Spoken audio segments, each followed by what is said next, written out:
because we want to trouble the body thinking that's the way it is. Let's say somebody wears a good dress, and the question asked is, why are you wearing that? Let's say. Now, what should be the answer? What do you think, Ari, should be the answer? You said that wearing a cloak? Why are you wearing an expensive cloth? Let's say expensive. Let's put the word expensive in between. Why are you wearing a cloth? There is no question. Anybody will not ask. But if somebody says it's an expensive or a branded one, let's say Emperor Armani's glasses or whatever that is, or this one, Ray-Ban. Okay. The moment you put something there, it changes your perspective, because in your mind, you have put a higher value to that because it costs more. Let's take the fact that an eyeglasses or a shirt or a trouser or a short or whatever is just doing the same thing. As you're blind, almost blind, so you have to wear a glass. Like in my case, it is minus 5.5, or sorry, 6.5 on left hand side and 5 on the right hand side, which is really actually a very crazy number to have. Okay, now knowing that if you wear these glasses, then there is no value. But I go another step, there's just one step. I feel privileged to have these glasses. And that's when the thing goes wrong, that I'm privileged than any other person. Here is two problems if I am on this path, and no problem if I am on the usual worldly life. And let's define what is a worldly life so that there's clarity. And this kind of life. Now, you want to get out of this rather than getting hooked onto it. That's the aim of doing it. So let's say, as a hypothetical example, that you go and buy. It's not about donation or somebody gifting. You go and buy. The question comes, should you buy, shouldn't you buy? That's the crux of the matter. It's absurd to an extent that if you put a value, you shouldn't buy. If you don't put a value, you should buy.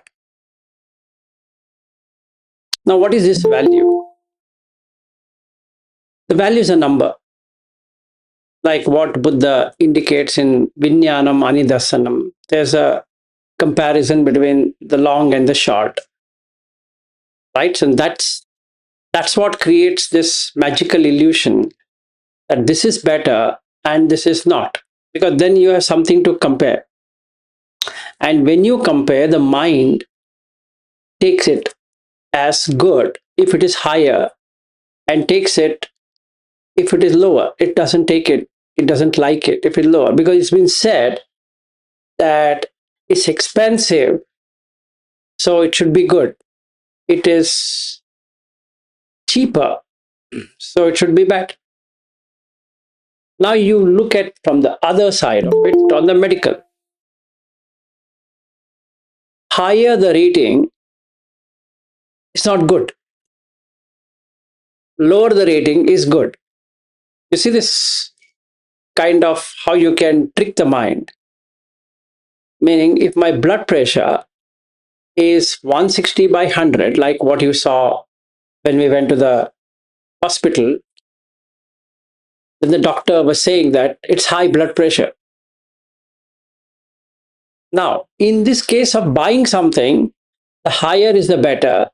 Whereas when it comes to the medical, the lower the better. So the anxiety here in the mind is to possess something which is better. Correct? So I want my BP to be low because that's better.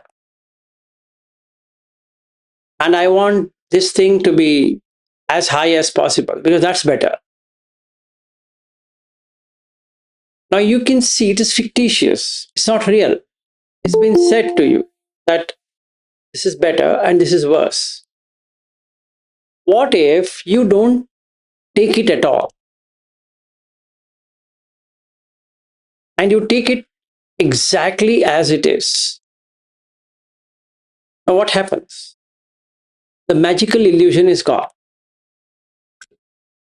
That is what nibbida is. That basically you have given up on this variability and making it seem good on one, then there is something bad on the other side. So for your student who was asking, she's right. If he is on this path, why he should wear this? Perfectly right. And the correct answer is you're right, provided he takes it. And you don't know whether he's taken it or not. This is first problem. Now take the second problem. It's gifted. To whom becomes a question. To whom it has been gifted? I'd say it's gifted to me. If it's gifted to you, that means you exist. And as long as you exist, you are enjoying it. As long as you are enjoying it, you are going to suffer with it. Got the point? So, what should I really do? I should do two things to nullify that. Number one, there's no I to enjoy this because it's given not to me as me. It's because that the Dhamma, which I am sharing, seems to be much better than the person. So what Madhulika and Niket have done is to gift to that Dhamma, which means it's not mine. Supposing tomorrow they were to ask me, give me back with that old glasses, and without hesitation, I should be able to give it back because it didn't belong to me in the first place. So the giving up is easy. That's the first thing. And second thing, if somebody is giving you as a caretaker, and should you not do that properly? So you should be filled with gratitude. So when you add gratitude, you automatically transcend this Kamachanda world and get into Brahma Vihara. So when they give, the mind is not absorbed in enjoying these features, even though there is. I'm not rejecting, it's not like what you have donated on MacBook Pro. There is. And somebody can ask why he should have MacBook Pro. And my question is, he doesn't have. Sorry, my answer is he doesn't have. It's not his to take that. Even if it is his, it depends on whether he has taken it. Let's say I've taken it. What's the problem? Nothing. You have not yet reached Anagami. That's the only answer to it. So there's nothing compelling to say why you should, why you shouldn't. Then we can go back to the Sutta way and saying that, okay, in those olden days, they never had. Excellent. If you look at the lifestyle of the Buddha, he had everything. But then he saw the essencelessness. So he left. Now we are talking to individuals who have not seen anything. They're striving to get it. In the meanwhile, we're taking something which deprives them of the very thing they are behind. So they are in confusion. That they should take this or take that. Like if you take Shaniel as an example, he is running an organization, he's doing well. So now for him, it's easy to see the essencelessness than a person who is an employee, who is striving for his career. He wouldn't understand why it's like that because he's still striving. What if he comes to the end of it, the top layer of it, and then he finds guess what? There's nothing there. Same thing happened with Sariputta or Upatissa and Kolita. They were having everything in their life, enjoying. So they went to a hilltop festival, like they were doing for years together. And they're seeing the women dancing there, which they have been seeing all the time. But that's the only preoccupation anybody could have at that point in time. So she's dancing, and these people are watching. And Upatissa asked Kolita, dear friend, do you see that this is not leading us anywhere? We're just sitting and seeing the same thing again and again. And what are we doing from morning till evening? I don't even have to graze a field because everything is there, everything has been provided. So what do we do? There is vacancy now. So unless there is a vacancy, and then you'll do something about that vacancy. What if you're totally absorbed in something when there's no vacancy? So how can you do this? Not possible. So what happens to Kolita is that he thinks, he says, even I have been thinking for quite some time. So shall we find a teacher who can get rid of it? So they come to Sanjay Belatiputta, and then he teaches them whatever he teaches them. Then they're happy that they've got something different to work on. Right? Otherwise, they were just watching the hilltop festival. And after a while, it so happened that these two people found it's the same repetition. So they again got bored of it because again it became vacant. And when it became vacant, then you see what next to be done. So they started searching again for another teacher or something who can teach better. So then they happened to meet Asaji because he was beaming with light, which they saw Sanjay Belatiputta was not able to get them this kind of light, and they saw that person. So Upatissa went and asked Asaji, I want to know how you got this peace. Who is your teacher? And what does he teach? And Asaji said, I don't have much things to say. And Upatissa said, you can say whatever you want to say. It is up to me to understand or not to understand. You don't have to explain me anything. Just tell me in some words. After a thought, Asaji said, for everything there's a cause and an effect. And my teacher just teaches that. That is it. And rest is history. Now you might ask, how did Sariputta or Upatissa became Sariputta? Because he's seen the end of it. So you have to be terribly poor to get this, or should be terribly rich to get it. The only two states of mind when you can get it. So what Buddha did, he was having extreme level of enjoyment. So he went to the other side of it, which is Attakila Matana Yoga, and he tried for 6 years. And he found this is not the path. And that is also not the path. And both the direction doesn't give me the vacancy. Because ultimately you have to come to shunyata, emptiness. You're filling it because there is something to be filled. So these glasses, when it sits on my nose or here, there's something to be filled if I'm taking it. If I don't take it as a Ray-Ban glasses and I just take out of gratitude, then it's still vacant. It didn't occupy. You got the point.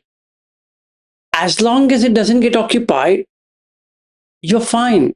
There's nothing which will break your Nibbanic experience because it's vacant anyway. There's no Raga, Dvesha, Moha. Having a meta glasses is a moha because I have given a value to this. And this glasses is valuable now. First problem. If it is, then somebody saying, why is he wearing these glasses, will have to give me dvesha. Then I'll give a big sermon to tell that student of yours that why I should wear, and she will eat your brain saying that I don't agree with this. And then you come back to me, Vilas, I want to ask you, she said like this, and what do you have to say? Then I will say something, and you have to go and broadcast. And then again, she will say something, and then you come back to me. So then we are doing this back and forth exercise. Ultimate aim is to convince you that what I'm doing is right, and ultimate of her to you is to convince you that what I'm doing is wrong. So I'm having an attachment to these glasses, and hence I'm in dvesha. That's why I'm disturbed. So, what if you don't have moha at all, delusion at all? Can the raga and dvesha be existing? It's not. So now, can we allow somebody to get into a view whatever they want? Absolutely fair. And is there any, what we can say, logic in she feeling? Yes, absolutely. She can. But it depends on whether I want to take that or not. There's another sutta where one Brahmin comes and abuses the Buddha with all good words. And Buddha hears him out. Okay. And he's sweating a lot. And I think you would have heard about it, but still it's good to hear. So then the Buddha says that, dear man, why are you so upset? And he abuses even more.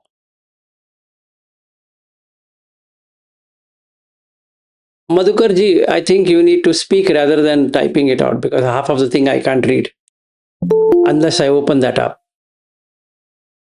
Okay, so Okay, sir. I'm just calling. yes, go ahead. No, sir. I'll call you in 5 minutes. I'm traveling now. Aha, okay. Uh, Okay, so basically, then that person abuses, and Buddha sits silently. After all abuses have been done, he asks the old man, people will be coming with some gifts to your house. And he says, yes. And there are some gifts which you don't want to take. Yes. I have not taken your gifts. It's all with you. So then the person is shocked, because it's up to the person to take these glasses or anything for that matter. If he's taken, it shows up on the face. Okay, and that person is right, that this person is enjoying the glasses. Absolutely fair. So, what good thing both Niket and Madhulika did is to see whether he can buy into this. If yes, he's failed the test. If not, he's passed the test. It is good for whom? Not for them, it's for this person. For his own progress, he's checking it off. Oh, they're giving me something which I never expected she's going to buy this thing. So when I opened the bag and I found this one, oh my God, okay, what happens? That's the question now. What happens? If there is stir in the heart, it means she has done a right thing. Now, what should I do? Before they even came home to learn something from me, I should have said, I want to be your student because now I have to learn something from you. Because you just broke my delusion that this one is not for me, but it became for me. So I started enjoying the toy. And this will be a hindrance because Kamachanda is there. Very well caught. So I should appreciate them like I should appreciate your student for saying so. So you can tell her, this is what this guy said. It's real nice. You should see it that way. She should be skeptical and she should know why somebody should take this or not take it. If he takes it, he's lost the game. He's lost the plot. If it's not taken, doesn't matter. On a mannequin, you can put this thing and you can remove that thing and put another thing. If the person considers as a mannequin, it's a fantastic thing to be.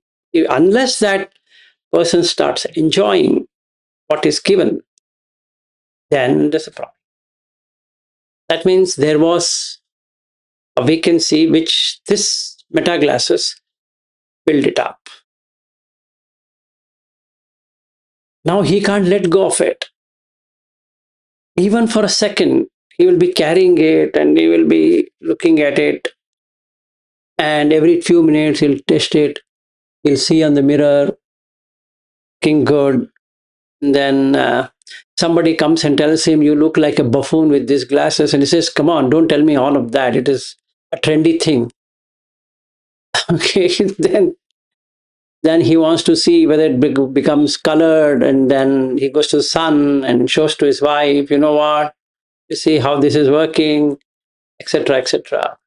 And when I reach Australia, maybe Shaniel can do some more tests on this person, which I've told him to do many tests. Anyway, this he can add it a new one also, because anyway it will be 40 degrees centigrade when I land there. So he can take me out and say that, Vilas ji, can you look at the sun and say, how cool are you feeling?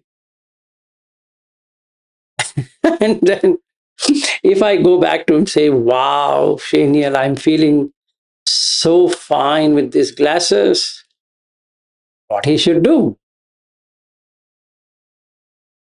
Cancel the retreat. Because it's over, game over. He's not going to learn anything from me. In fact, I should learn from him now because I've got stuck. It's not my problem or his problem. The hindrance have come. An hindrance. You have to do something about the hindrance. Nothing personal. It's a hindrance. So do it. Doesn't matter whether I have to learn from him. It's fine. It doesn't matter whether I have to learn from your student also. Makes sense. Or from you. In this, there is no personal.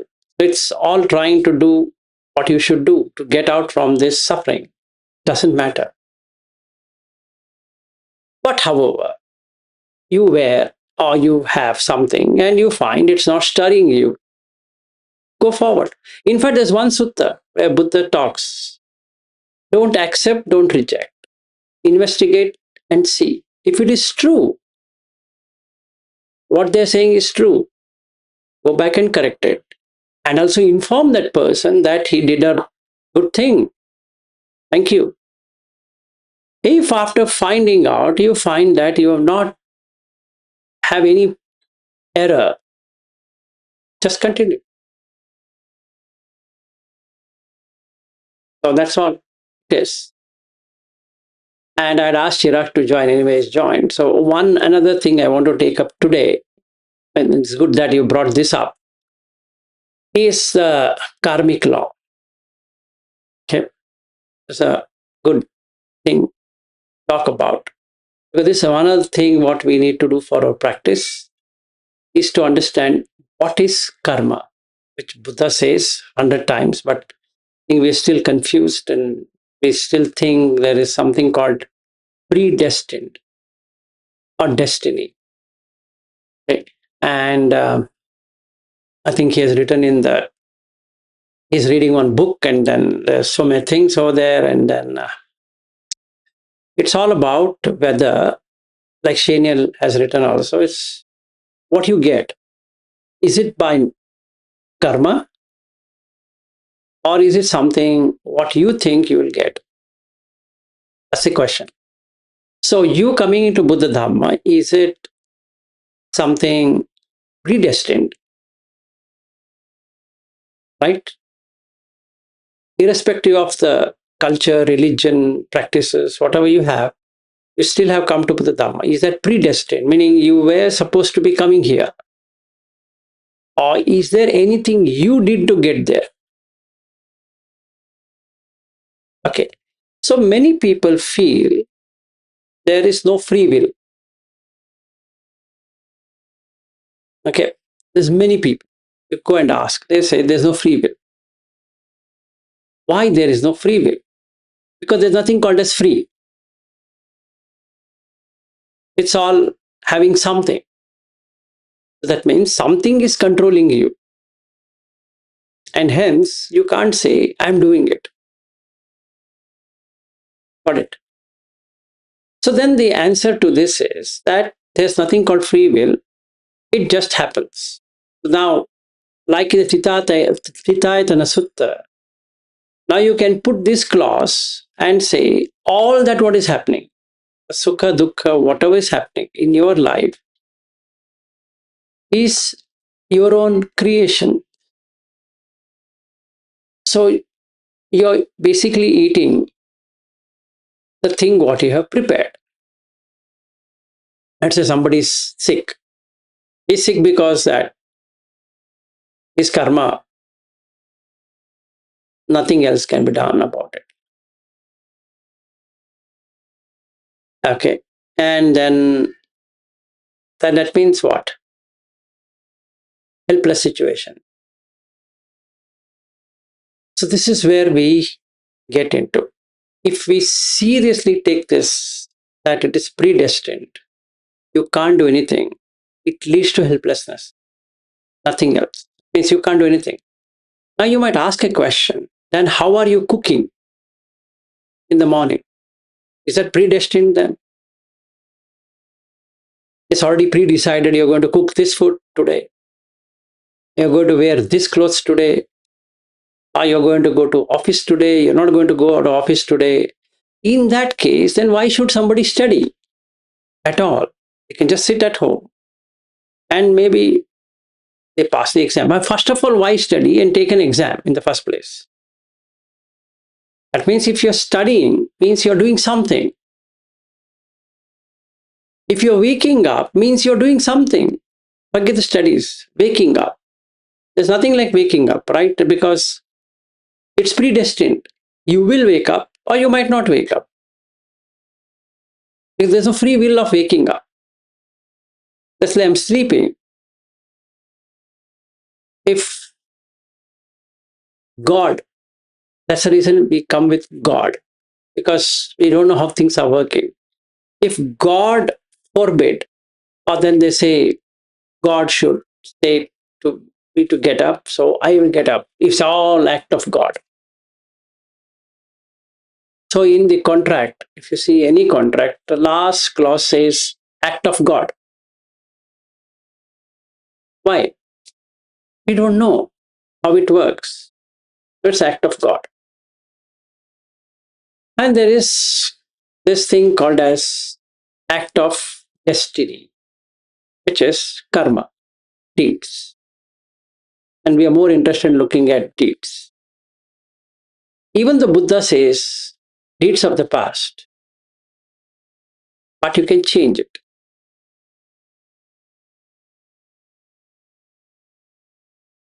If you think you can't. Now the question comes how? Sabba papasa akaranam. Don't do. That means you can have free will.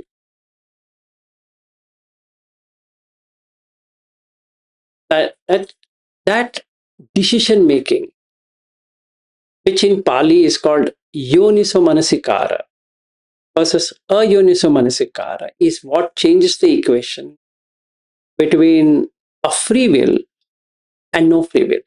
In general, when anybody looks at life, there's no free will. To that extent, it seems right. There's no free will. Why? Because whatever we wish is not happening. Then what's happening? You get what you deserve. Now you see there is karmic effect. Agreed. But do you want to take that is the question. Meaning, do you want to suffer with that? let's say, out of the people sitting here, let's make Shaniel the best because he's having money, his company, blah, blah, all that. It's karmic. Whereas I might not have all of that. My house is small and this and that. It's fair. Should I take it or should I not take it? Meaning, should I compare between myself and Shaniel? It's the choice I make. That's not going to change what he has and doesn't change what I have, but it changes the perspective. So, what I can do using Buddha Dhamma is to change the perspectives. How I see life, either glass full or glass empty. That's the choice I can make. It doesn't change anything there, but it does changes the mental state. What it does, it makes me feel contented. So the karmic burden is not there. Even though I don't have all the things what Shaniel has. Or I'm not working in Mountain View like what Ariu is. Or I'm not working with Maersk like what Madhulika is in London or in Manchester, wherever she is.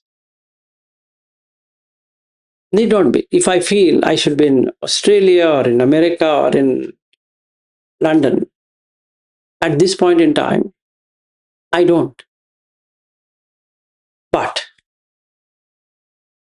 can I, even though by karma, I don't have that,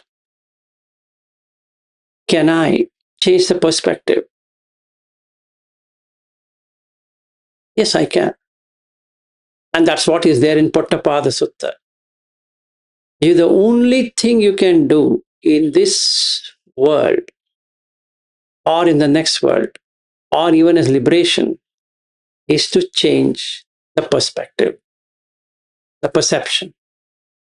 If you change the perception, it means conscious experience can be changed. The karma cannot do anything. Yes, Chirag. So I had, yeah. Thanks for bringing this up, Vilasji. So I had a question. I mean, let's say um, my current understanding is whatever situation we find ourselves in is, let's say, a consequence of whatever past actions and exchanges we did in the past with whoever and so on. And I think obviously I agree. You cannot change the situation, but you can change your interpretation or your understanding of the situation. But I'm wondering, wouldn't it be even better to try to not have any perspective at all whatsoever? So, instead of even thinking that, hey, this is all good and this is the best or anything, I think maybe you would recommend to just observe and look at the inherent reality of things rather than adopting any perspective. What are your thoughts on that? No, observation is nothing but vipassana.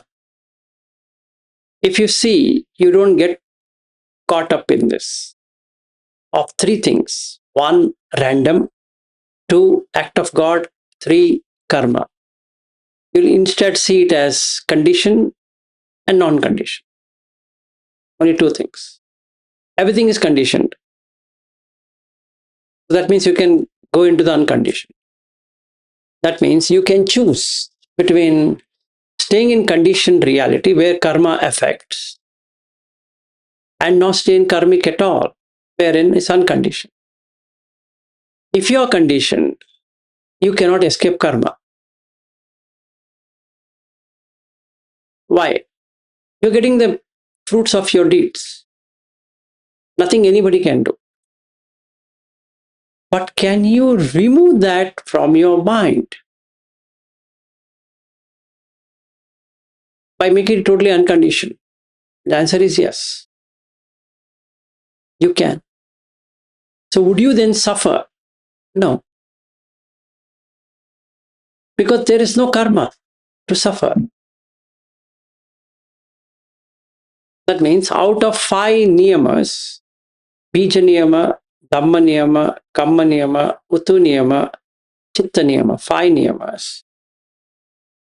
You're looking at the seed. As the seed, sow the tree. So you now see what to sow and what not to sow. So first you only sow good things. So pasabba papasa akaranam. Kusalasa upasampada. So now you only do good deeds. What happens to the old deeds, past old deeds? They may not come out. How do you ensure it doesn't come out? Don't water them. But they're there. So please don't water. Now how can we understand this? Even in medical field today, they say you are liable to get this disease. Let's say everyone is diabetic. It's most likely you will get it, provided you don't create a lifestyle. This smart person understands this and doesn't create an environment. Will he get diabetes? No. Will he get hypertension? No. So, does that mean that it went away? No, but he didn't give the environment. But he's going to get it. Maybe. But if he maintains this lifestyle, it can. Another example. Now, my father, my mother, they both suffered from heart failure. And all my uncles, that is my mother's brother, all of them, all the 5 brothers have died of heart failure. And generally, a person like me would have taken maternal more than the paternal.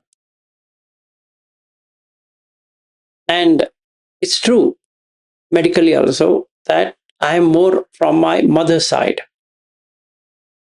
So that means all my uncles have died at 70s, 75s maximum with heart failure. So what's the probability of I dying out of heart failure? And my son would say it's 90% probable. You might not get a heart attack. That's a separate thing. But you'll die of heart failure. Good. Now let's take a scenarios and see. All of them had calcium store in their heart when they were in their 50s or 60s. As of today, I have no calcium deposit in the arteries. So if I were to maintain this lifestyle, now this is where the thing we should know. If I were to maintain this lifestyle, like our doctor is also sitting here, what's the probability of getting the coronary artery disease? Almost nil. But let's say 10%. But if you see the data, 90% chances. But your lifestyle shows there's only 10% chances. Now the question to be asked is, did you not change the karma? Yes, by changing the perspective. If I continue the way my mother was or my uncles were, it's going to go there only. So by 70, which is another 16 years from today, and that's it. Gone. This is one. Second thing, the heart had enlargement. My heart has no enlargement. So now again the question, what's the possibility of getting enlarged? Genetic. So it's genetic predisposition. But at present, nothing is there. Now, that doesn't rule out that it will never be there. But it doesn't rule out that it will be there. There's nothing like that. It depends on the lifestyle. Now, what do you mean by lifestyle? Lifestyle means what you choose. And when you choose, you can choose out of free will. You can't say the choice is also made by karma. That is, every choice you make, there's some karma and hence you picked it up, which looks absurd. That means you've taken karma too far. And then you bring it the concept called predestined. If something is predestined, then you don't have to do anything at all because anyway it is predestined. So why should we meet then here? Which wastes your time and my time altogether because anyway it is predestined. Meaning if you are not supposed to get it, no matter what you do, you're not going to get it anyway. And it will be heart attack for Veena because she is doing her best to get it. And now if I come back and say to her, Veena, you know what, it's karmic, you will never get it. That lady will have a heart attack. Because she's in Shenial's group and she's in this group, she attends here, she doing all the things required, and her husband is flying all the way to Brisbane. I think he's doing it out of choice or he's doing out of, he is predestined to meet Shenial. No, nothing like that. So what Buddha says is that it is, you bring in the condition, you bring in the necessary condition, it works. So your job is not to worry about whether karma exists or not exists, whether God exists or don't exist, whether it happens in random or not happens in random. Got nothing to do with it. If you know how to build the necessary conditions, you can get out of the samsara also. But if you don't know how to build in the necessary condition, you will be searching. And when you're searching, you come to three extreme views. One, it's created by God. Two, created due to karma. Three, it's random. Right? And that's the only answer we can get. What else can we get? Right? So when I say I'm practicing, it means you're breaking the law of karma. Please remember that. When you say I'm sitting for 1 hour meditation, that means you're breaking it, right? By that nature, you're not supposed to meditate. Then how are you doing it? If it is predestined, then somebody should come and tell you, Vilas, I want you to meditate for 1 hour. Tell me, is it in my destiny or not? No, I am telling you it is there in your destiny. Okay, then I will do it. No, that's not happening. Then wearing clothes also is like that. If you're predestined to wear clothes, then you will wear clothes. Otherwise, I'll go out naked. Why? Because nobody told me that I need to wear a cloth. But that becomes a choice. Being naked and wearing the cloth, you're choosing, right? You're choosing not to be naked. So you're wearing the cloth. And why did Mahavira become naked? Because he didn't want to choose anything. The way it is. And hence, there's nothing called as women becoming Digambara. Why? Because they can't. They can't stay naked. But what Buddha said is to be naked in the mind, not in the body, not in outside. You be vacant inside. Why are you vacant outside? Your body vacancy has got nothing to do with it.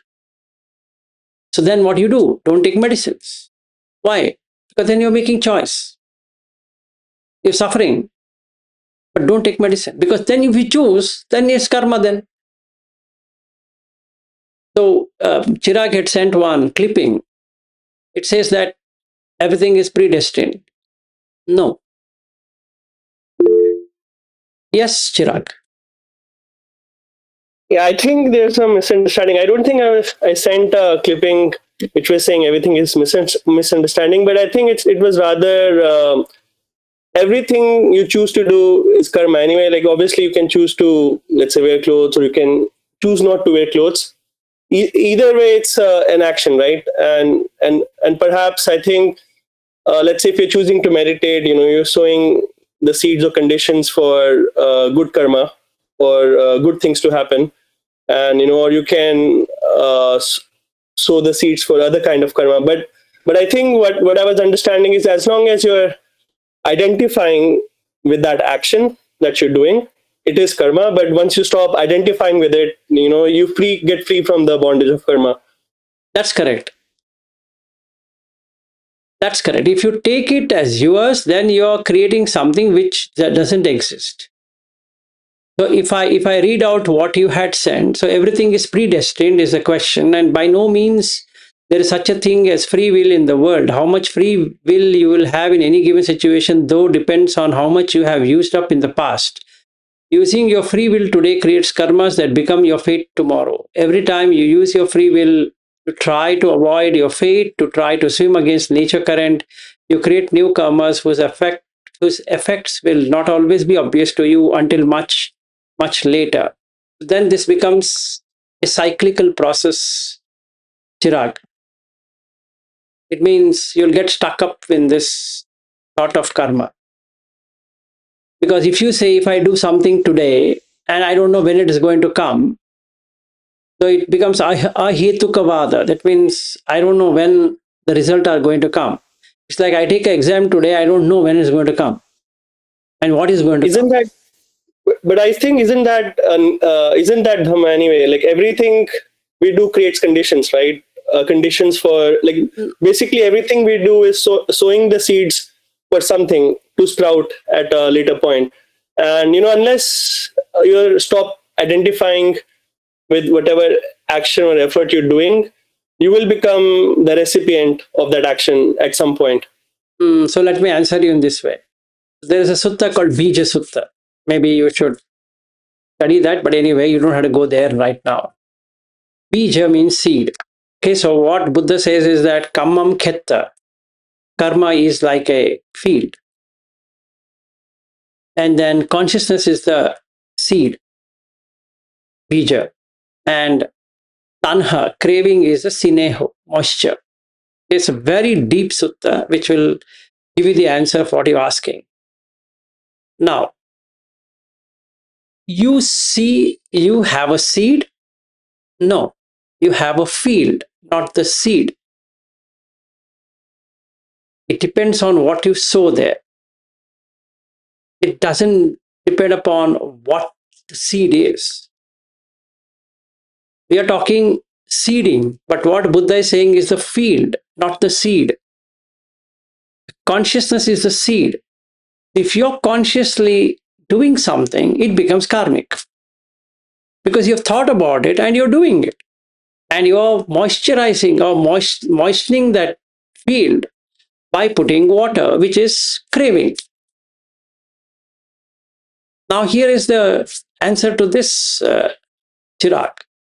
I come to the conditionality, dependent origination, and then I say, I put on this formula. It's a very good mathematical formula which will break this illusion. This being, this comes to be. With the arising of this, this arises. Let's say meta AI classes, being, greed comes to be. With the arising of meta AI classes, greed arises. Did I not do the karma? And the answer is 100%. I agree with you, Chirag. I have done the karma. I have sown the seed of greed in the field, which is karma. So, no, there's no going back. Yes, I have done that. So, it is going to follow. Definitely, it's going to follow. Now, I, as conscious, did not sow any seed, good or bad or whatever. Can then be any sprouting? No. Why? I cut off craving. And where's the karma then? Nothing. The field is empty. Nothing can be sown there because there's no seed. So if I put on the Meta AI glasses and have a conscious experience of, wow, it's so nice. Oh man, this is amazing how the technology has changed and blah, blah, all that. You're sown the seed of the greed in by using tanha, craving. It's going to have an effect. Absolutely. What he's written is 100% right by that measure. But you can use free will in the consciousness and not do it at all. What do you think, Chirag? When you say use free will and not do it at all, what does that mean? Are you choosing not to do something, or are you choosing not to identify? No, if you do through craving, you identify. If you don't do through craving, there's no identification. If there's no identification, you're released. That's it. No karmic bondage. Okay, yeah. I think, but I think it depends on your intention, right? If you are choosing to do because you have some idea in mind that if I do this, then this will happen. I think it's all about doing with the expectation, right? No, Chirag. Chirag, let me cut you for a while. It's a step-by-step process. First, you have to get rid of that field, karmic field, with bad seeds. First, you have to destroy them. That's the first stage of Buddha Dhamma. And hence Buddha says, or all Buddhas says, Sabba papasa akaranam kusalasa upasampada satchitta paryodapanam etena buddhana sasanam. Now, if you really understand what he's saying is, don't do any bad deeds. Sabba papasa akaranam, don't do it at all. Anything that is papa. So 10 immoral deeds. First work on that. Kusalasa upasampada, bring the kusala, or you do all 10 moral deeds. There is deeds. There is going to be a consequence. Agreed.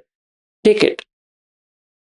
Satchitta, this is the consciousness where it sprouts.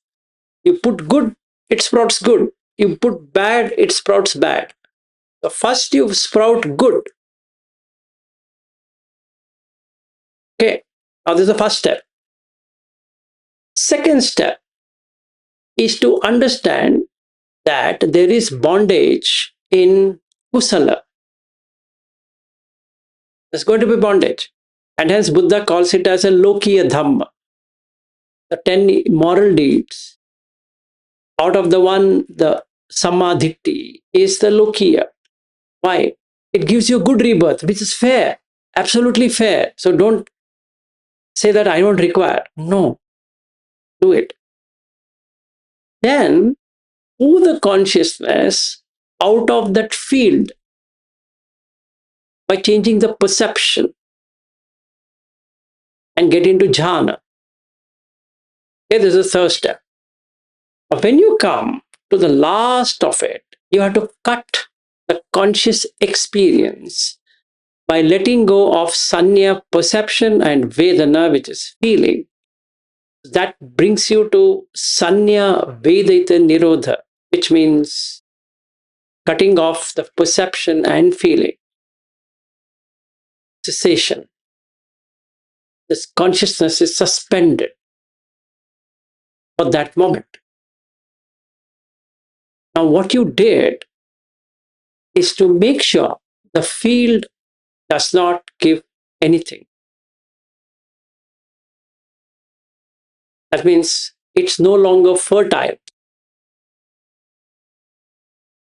because there is no craving or sensuality.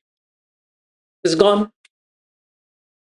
Then this vyapad is also gone. So what you have left out with 5 higher fetters, they can work out easily. So first you come out of 2 ragas, Rupa Raga, Arupa Raga, because now you are on a platform which is the 4th jhana. It's much easier. Yes, that's still karma, agreed. But it's a better karma. Because if you fail, you'll come back to the same place of the fourth jhana, which is fair. You already done that. Excellent. Now cut off these two. What happens? The sineho, the moisture, dries up.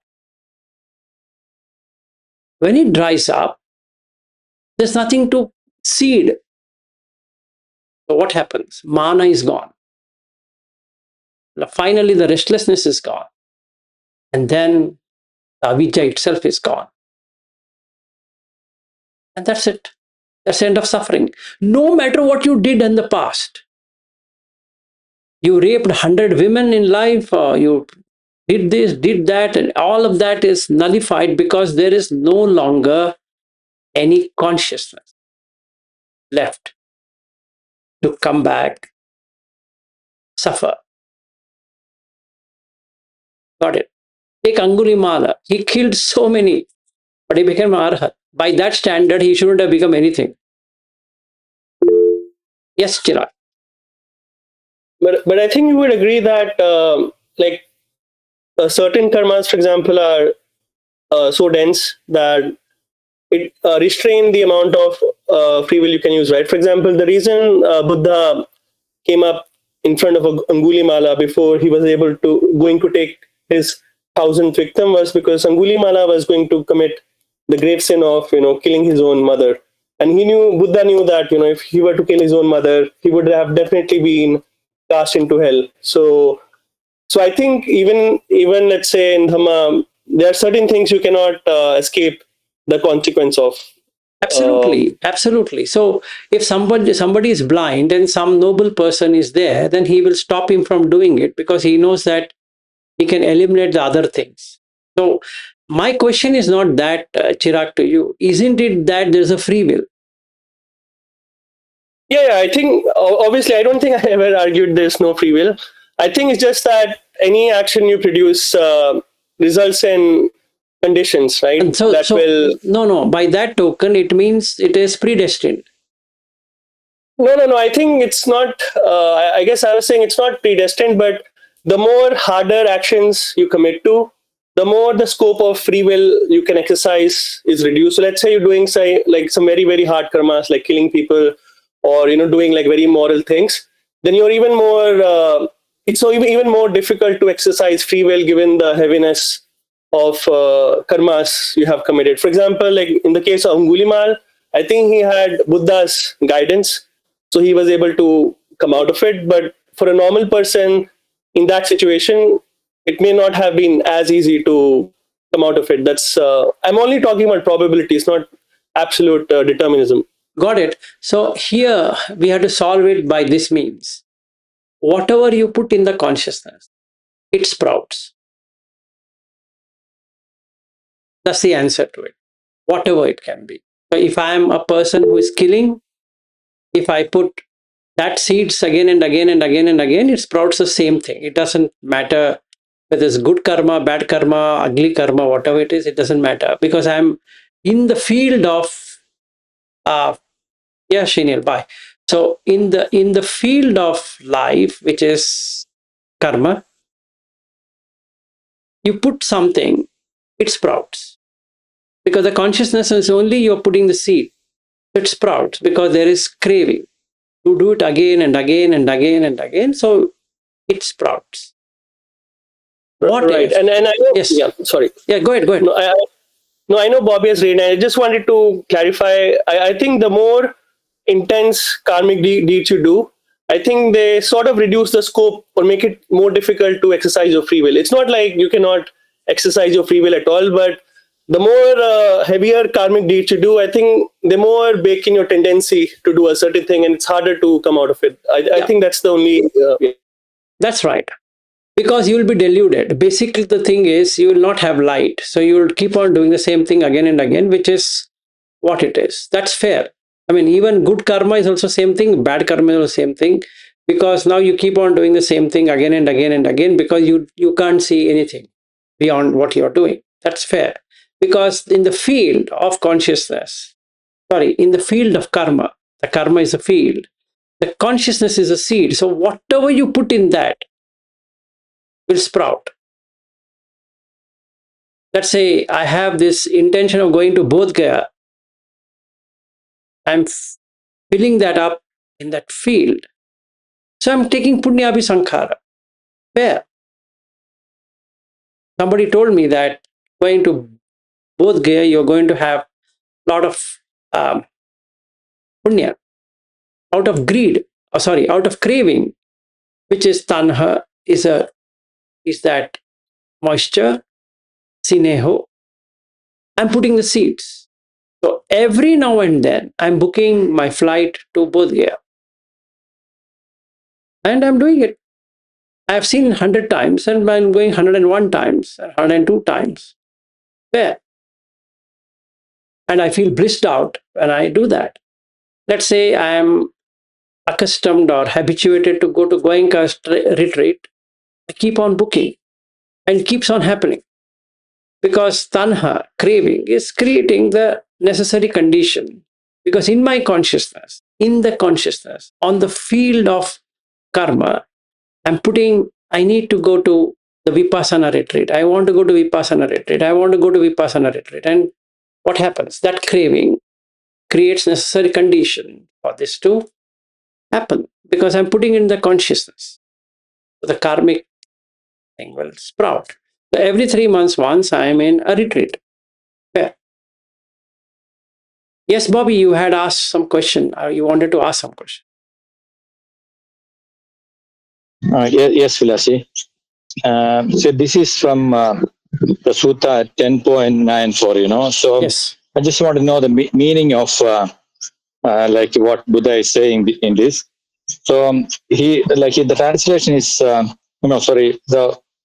word is he's saying basically some of the actions is he's not condemning all the type of self mortification, or it is actually some actions are good for your spiritual progress, or your bad qualities will decline.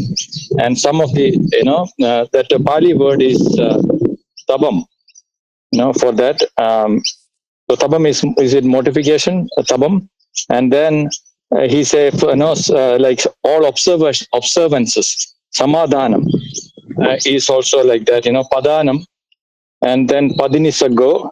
So what I understand in Sin is that he's all these practices, the hard practices, which will make you to decline your defilements. Then Buddha is recommending to go for it.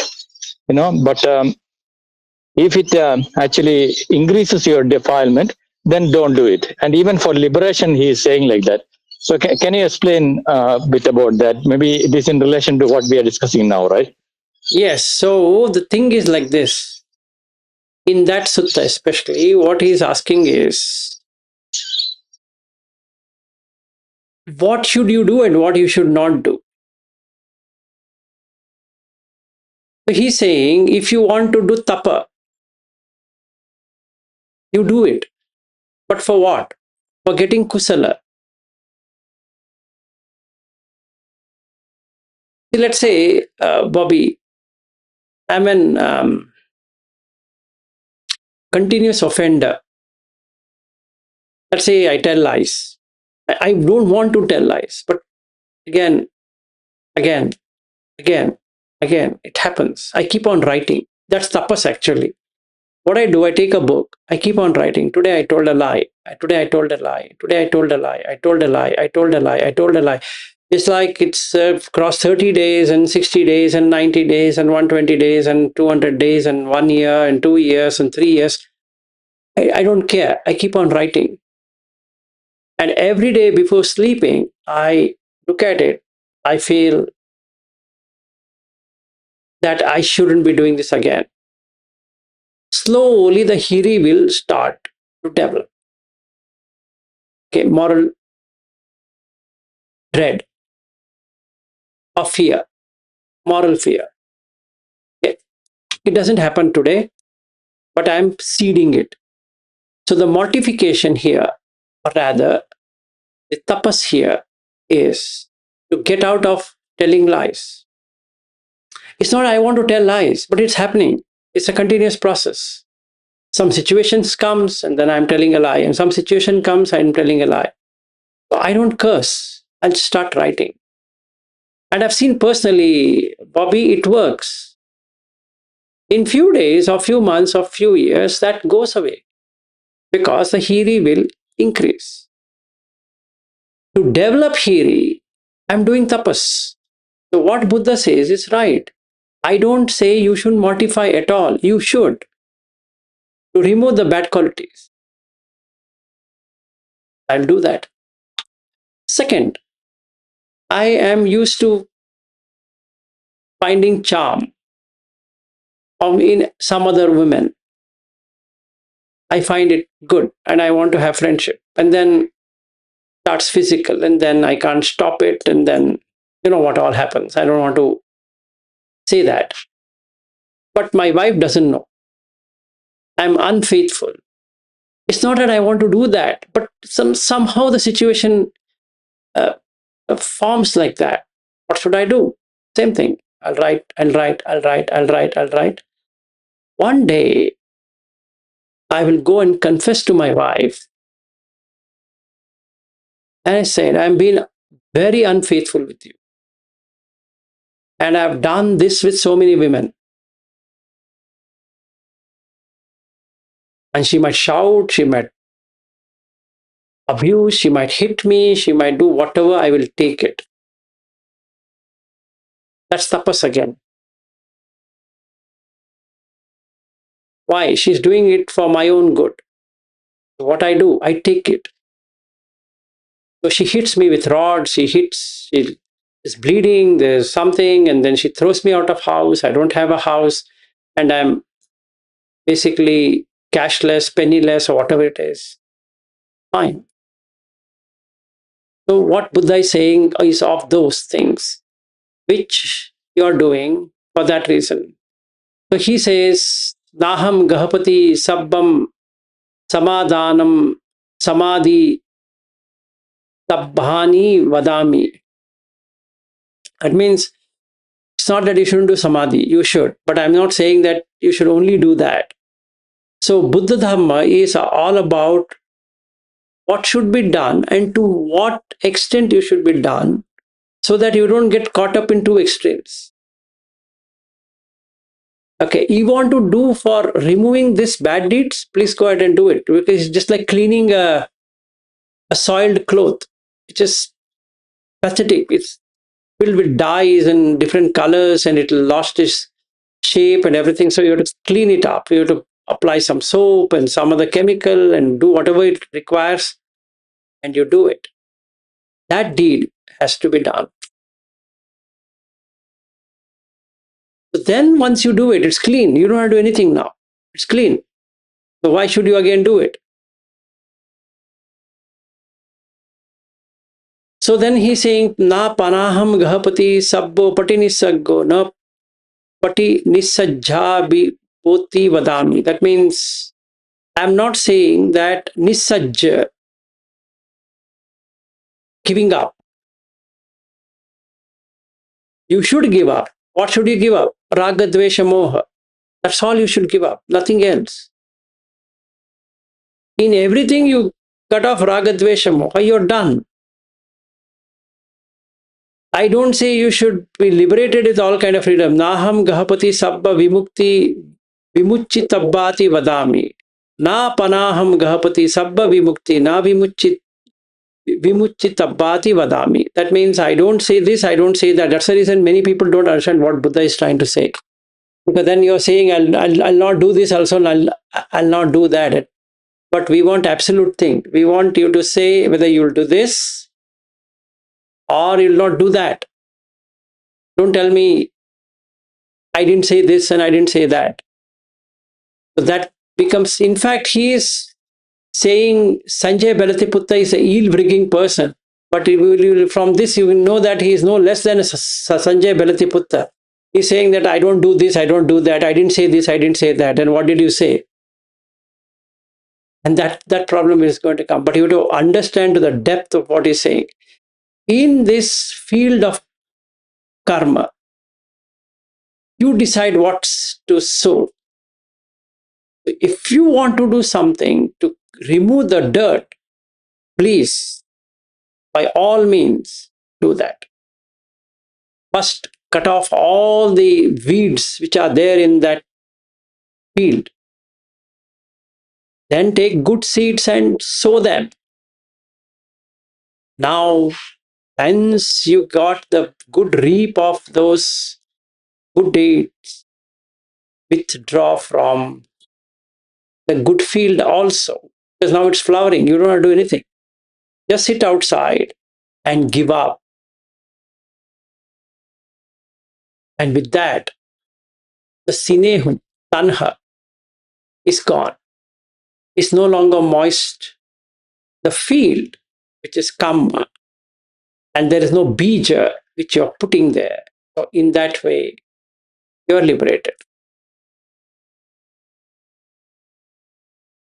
Did that answer question, Bobby? Yes, Vilashi, thank you very much. But why I ask this question is that, see, somebody who is liberated, for example, they have cleaned their defilements to the maximum or, good level, and somebody who is practicing in the very base level, like they have to identify their own defilements, and, if they try to do some practices, which might be even wrong also sometimes, but how we will identify that, because now each one has to, there is no clear cut, somebody can tell, like, oh, this is your defilement, so you do these strong practices, but this is, maybe, so this we have to trial and error and find out by ourselves, No, right? no. You can't tell. Not at all, Bobby. It's very simple. Before you come to defilement, you will come to hindrances, and that will show the defilement. So first you remove the hindrances, and the defilement comes out. It's not the other way around. It's not that you go in search of defilement. You first have to remove the hindrance.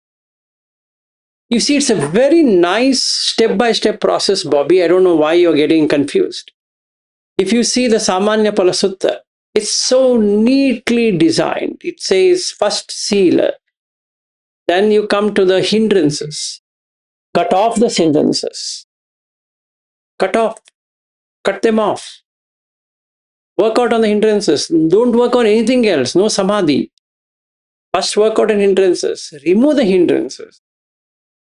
Then come into samadhi. If you were to say, I should or I shouldn't, that's not a question. The answer here lies in the hindrances. Like what you all are practicing on the mind illuminated, you are not able to do it because of hindrance. Not because the mind illuminated is not the right thing to do or the wrong thing to do. No. You are not able to do it because of hindrances, not because of that samadhi is not good. No, it is good. But the very reason you are not able to do it is because there is something hindering that. So you can use your willpower and you do tapas to remove that. That's what Buddha is saying. You first remove that. You don't have to put effort on how to get this done. That's a natural thing. First remove the hindrance. So like yesterday, Veen had asked me, Bobby, I told her, you have to find a solution to your hindrance. Whether you cry or whether you feel agitated, you feel upset, you feel whatever, I don't care. I've told you how to remove the hindrance. You please go and remove the hindrance. So the tapas and all of these things is required for that. So if you ask me, how do you come to know? It depends on your hindrance. Vilashi. Yes. Yeah, Bobby. sorry, Vilashi. So this, sorry, I mean, actually, I was, when I think when I said defilements, what is that actually you are meaning defilements? I thought it is a hindrance, because so many times it overlaps, those words. So the hindrances are basically like this 5 hindrances, right? Correct. Nivarnas. Correct. And Kamachanda, yeah. So actually that is what I meant, and when you identify that, this is one of the hindrances are strong in you, and you take some steps, definitely personally, like I'm able to identify some of my hindrances, which I'm taking some steps. So sometimes when you discuss something, I might sometimes feel that it is more mortification or something. But this I have to judge by myself, right, and understand No, no, where it that is, it balance is comes. easy. So let me take one for our thing. Doubt. I doubt. Let's take that as a hindrance. I doubt. What should I do as an answer? What do you think I should do, Bobby? If you doubt, say for example, doubt about what will I say about Buddha Dhamma. No, no, doubt of what I want to practice. So now, let's say the mind illuminated. Think, I doubt whether it will work for me. What should I do? Yeah, you have to keep practicing. No, but that's not going Like right. because I'm doing my practice 1 hour in the morning, 1 hour in the evening, just like the Goenka technique. 1 hour in the morning, 1 hour in the evening. I'm doing it, but nothing is happening. So I'm getting frustrated. if nothing is happening, definitely you have to take an advice from a teacher or more experienced than No, you. no, the teacher But has for me told me. personally, Let's take the teacher has also told me that keep on practicing, but not leading me anywhere, and hence I'm getting a doubt. So what do you think I should do?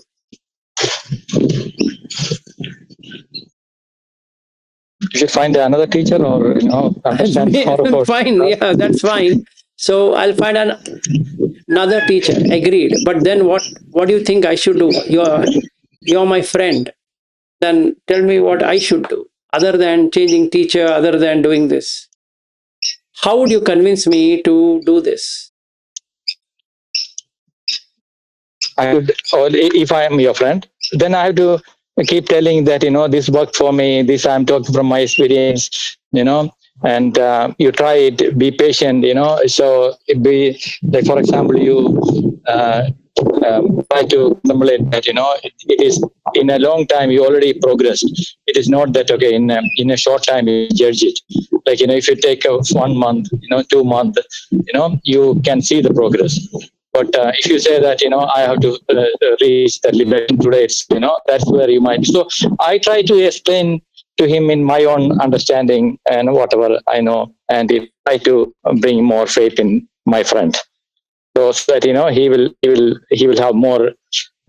Like his doubt is reduced and he will practice, or I will recommend her, or somebody cannot sit and meditate, they can do the walking or spread metta, some things which I know I'll explain to you.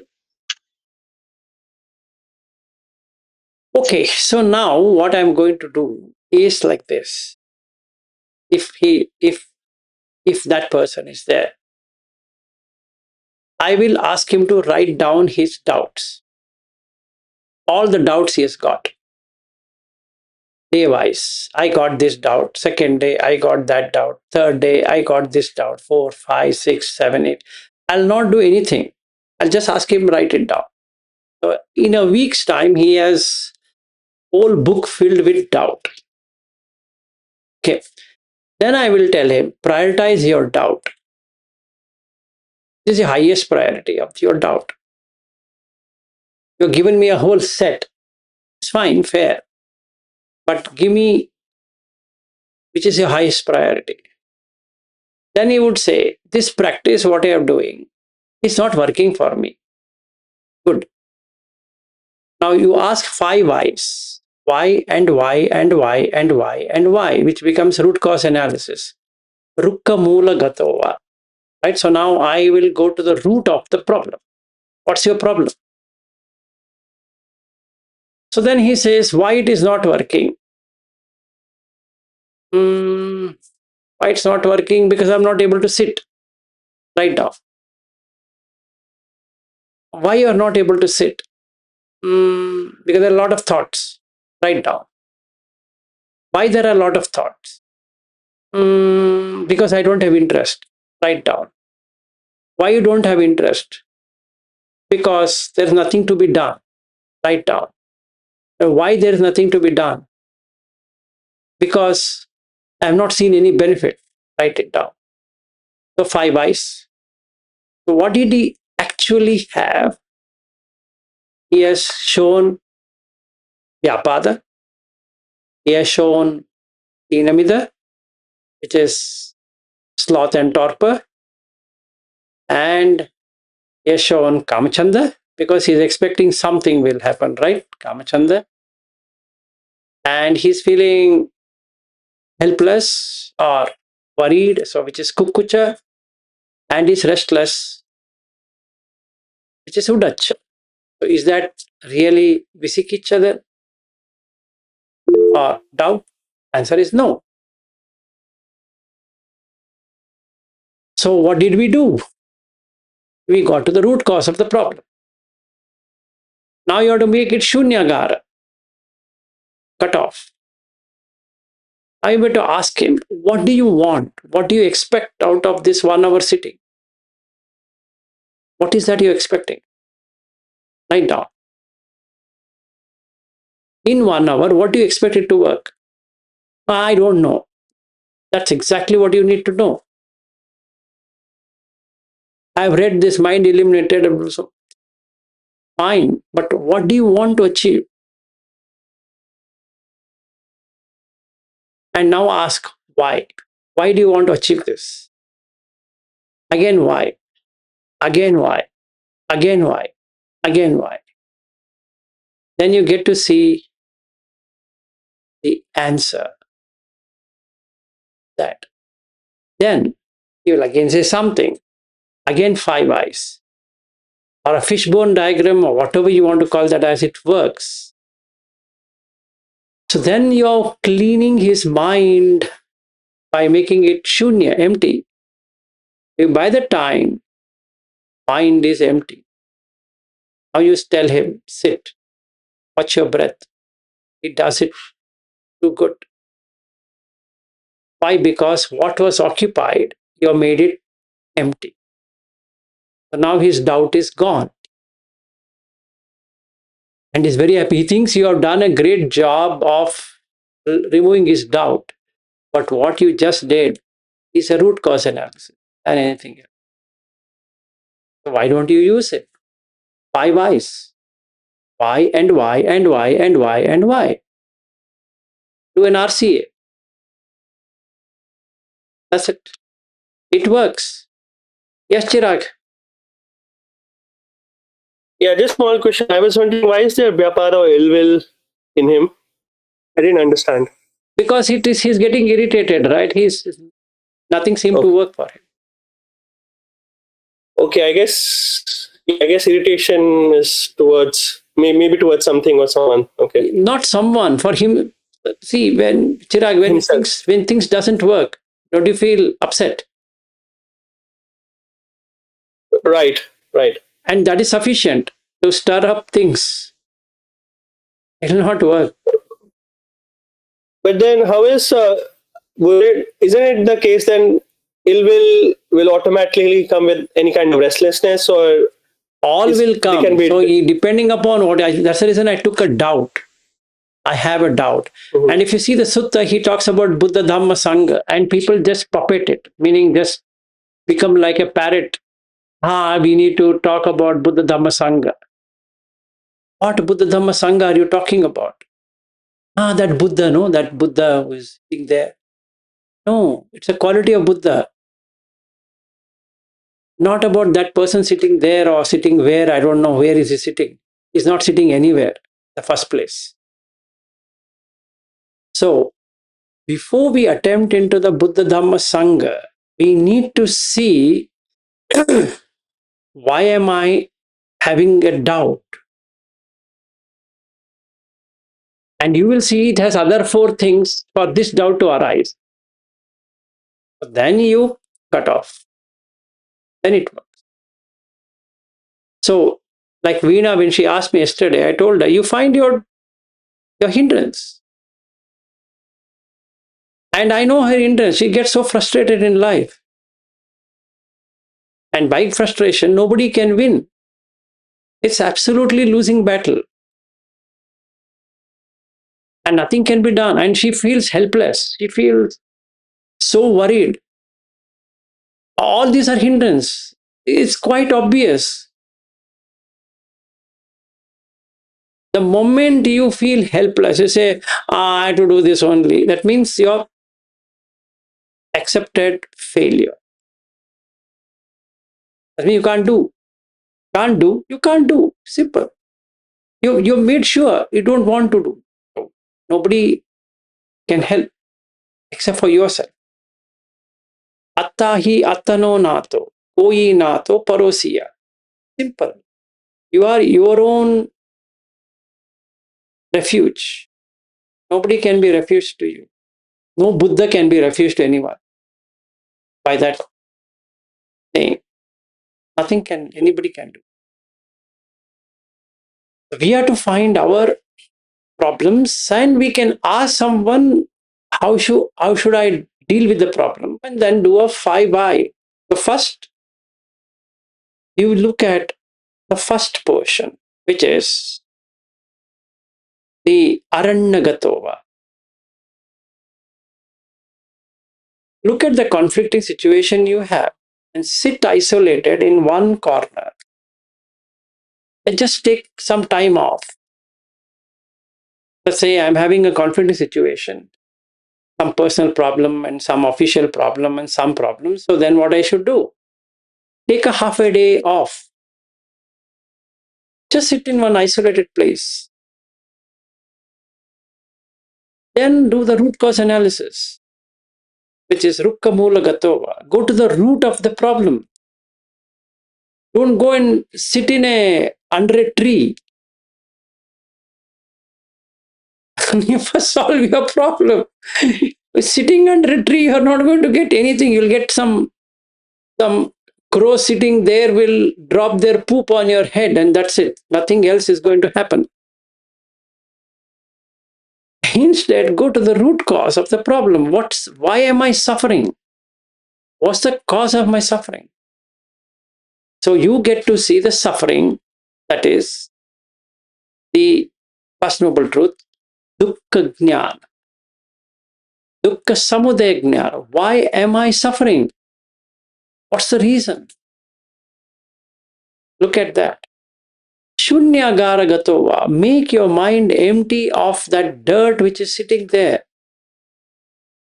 Remove it. And when you're done it, vivicheva kamehi, vivicheva akusala dhammehi, savitakka, savichara, piti sukha, ekagata. Automatically come. You are in first jhana because you removed the hindrance. And that's it. So what did you learn? Get into peace.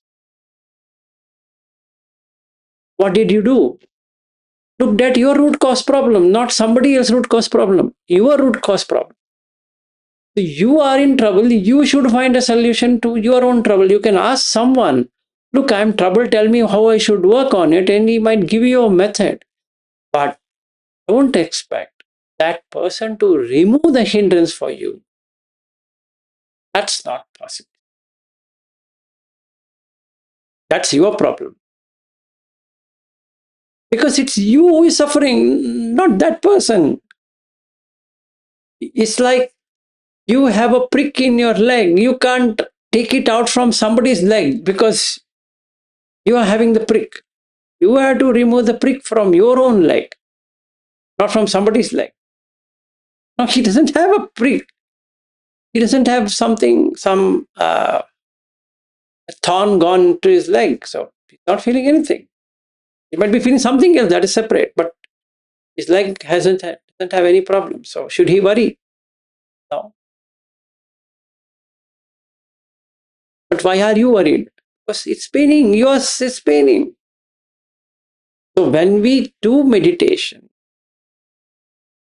meditation means not sitting closed eyes. Meditation means being in awareness of what is happening right now, where the mind is dwelling.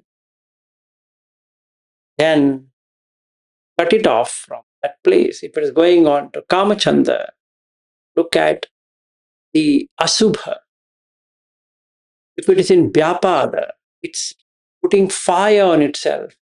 Put metta on yourself, not on others. On yourself. You are burning. There's no point in throwing that water on somebody else. Pour it on you because you are burning. It's not like, I will say metta to the world.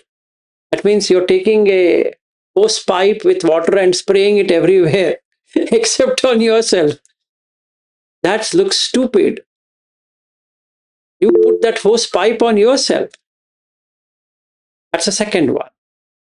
Third one. Hina midha. You're feeling sluggish. Find what is interesting in life. First find out what is interesting. Generate interest. Don't just sit there like a sloth.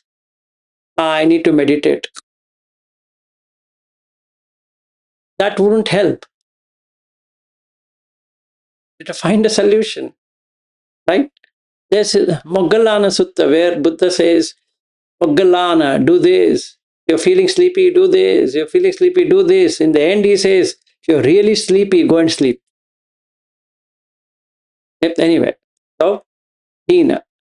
Hina is the sluggishness of the mind. Midha is the sluggishness of the body. The body is tired, you can't sit. Then you relax. No problem. Watch the breath, even while supine position. Okay? Udacha, restless. What should you do? Now, this one is a very tricky thing. You have to slightly go into the sleep mode because it's agitated. What you do? Just hear to some recitation or watch the breath, whichever works for you. Just be in that. Restlessness fades away. When restlessness fades away, energy is roused up. You do that. And final one, visikiccha, doubt. If it's pure doubt, look at the quality of the Buddha, look at the quality of Dhamma, look at the quality of Sangha. What is the quality? Just keep on witnessing that and you will feel, this is what Buddha says. What I got it now. I got it. I got this. I got this. That energizes, removes the hindrance, removes your doubt. So don't pray Buddha as a person. It creates more doubts. As a God, it creates further more doubts. That means don't look at the idol Buddha. No, look at the quality of the Buddha. Sila, Indriya Samvara, like that. Then you see, this is interesting. Why do you have to have morality? That's interesting. You keep on looking at that. That removes the doubt. You just go and sit in front of one statue. It's not going to remove any kind of visikiccha or a doubt with you. But you're just doing nothing there. You're just going and iti piso bhagava ram dhamma sambuddho, that what it will do to you? Nothing. It's a waste of time. You didn't gain anything out of it. Instead, look at the quality. Quality matters. Welcome. Just have a quality, not the quantity. Don't look at watch, I'll sit for 1 hour. Quality. So 1 hour is of no use if you don't have quality. Look at the Buddha quality and do it. Yes, Bobby, you had raised a hand. Is it Vilashi? The time is over. Maybe I can ask Monday also. Okay, fine then. It is related to this. Yeah. Okay.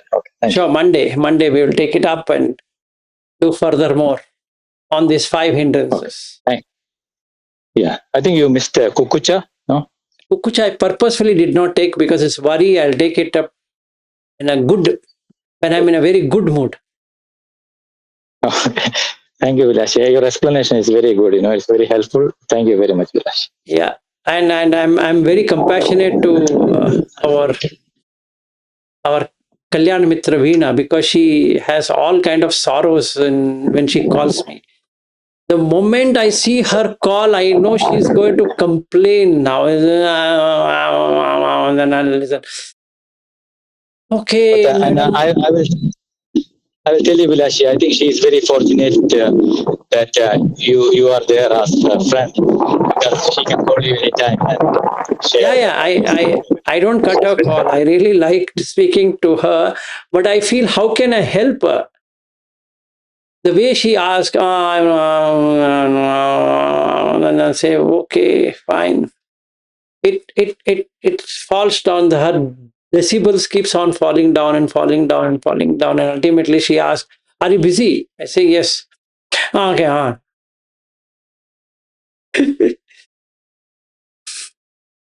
okay. Now what to do? Then I had to rouse her. So I thought today I will take an opportunity to help her. So otherwise she will go into a pin down. And Monday we will talk about Kukucha. And also your question, Bobby. So we need to understand our own hindrances, and we can take the help of a Kalyan Mitra or a friend to see what I can do with them. But definitely, in my case also, I cannot do a proxy that do something. You're such a great person. Do something. Yes, I'll do something of telling you what to do with that. No, sir, please, you're such a nice person. Yes, sir, no matter how much puffing you do, I wish I could have taken out the hindrances. See, just think, with this Meta AI glasses, if I have Kamachanda, what can anybody do? Nobody can do anything. All that you can do is you can regret have giving this glasses and spoil this person, and next time we'll not give him. Other than that, what else can you do? I can't transfer you kgs of Kamachanda saying that Madhulika ji, since you gifted me this, here is a ton of Kamachanda on you. Take it. No, I have to deal with it myself. Or if a smart person, I would have given it back to you saying that, oh, I don't wear any one of these. Sorry. Well, why did I wear? Because I know I can't tolerate it without feeling attached to this. Anyway, I have to wear a glass. It doesn't matter if it's this glass or another glass. I can't see. That's a fact of life. It's fine. As long as it can help me in seeing the people sitting here, or the road or whatever, it's fair. If the AI is there, I'll use it in a better way. As simple as that. It doesn't matter. If I have that, no Kamachanda, no Vyapada, no Thinamida, no Udacha Kukucha, no Visikicha, so no hindrance. That's exactly what I should have had. That's exactly what I have. Over. Anyway, so we'll meet on Monday then. Thank you. Thanks for your time. Okay. Thank you, Thank Vilash. you.